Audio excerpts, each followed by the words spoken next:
Bladder function can be affected by so many variables: stress, dehydration, constipation, even not sitting on the toilet properly. But there is one thing that I want you to keep in mind if you are struggling with bladder leaks. I'm Susan Winograd with Pelvicore Rehab Plus. If you haven't already subscribed, go ahead and hit the subscribe button so you don't miss any other helpful videos. If you are struggling with bladder leaks, you know that it can be really distressing and isolating, but I want you to know that although it may be common, it is not normal, and there is so much help and it should be resolvable. Now, if you are struggling with leaks, the one thing I do not want you to do is restrict water intake. So many people I speak to that are leaking say, oh, I'm really trying not to drink a lot because I don't want to have more leaks. And that is a logical way to think, but the counterintuitive reality is that you should make sure that you're hydrating and drink half your body weight of water in ounces. And this is because if the urine is more acidic due to dehydration, the concentration of uric acid in your urine is higher and it becomes very, very irritating to the lining of your bladder, which can cause even more leaks. So if you're struggling with leaks, make sure that you stay hydrated. Do not limit your water.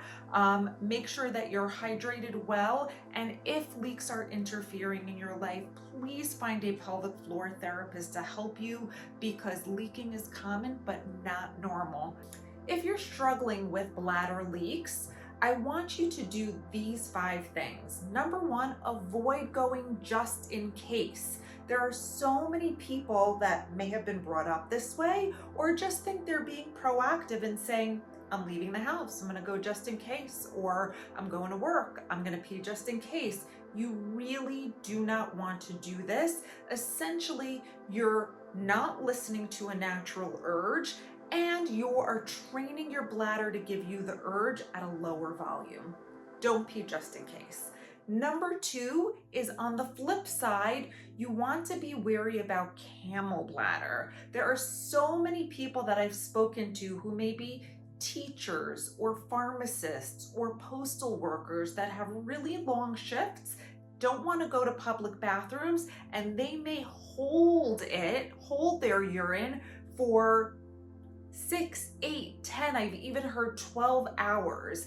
In this case, you're ignoring a strong urge, and it can desensitize those receptors in the bladder that give you an urge. So no peeing just in case, and no camel bladder. The third thing that you want to keep in mind is no power peeing. When you are on the toilet, you want to be completely relaxed. You don't want to push out the flow of urine, because when you are on the toilet, you want those muscles to be completely relaxed. The other thing you want to keep in mind is avoiding bladder irritants. So bladder irritants can be caffeine, carbonated beverages, acidic foods, alcohol. All of these can irritate the lining of your bladder and exacerbate leaks. And the other thing is controlling your stress or managing your stress. Stress can really cause bladder leaks and urinary urgency. So we want to make sure that we're managing stress and staying calm.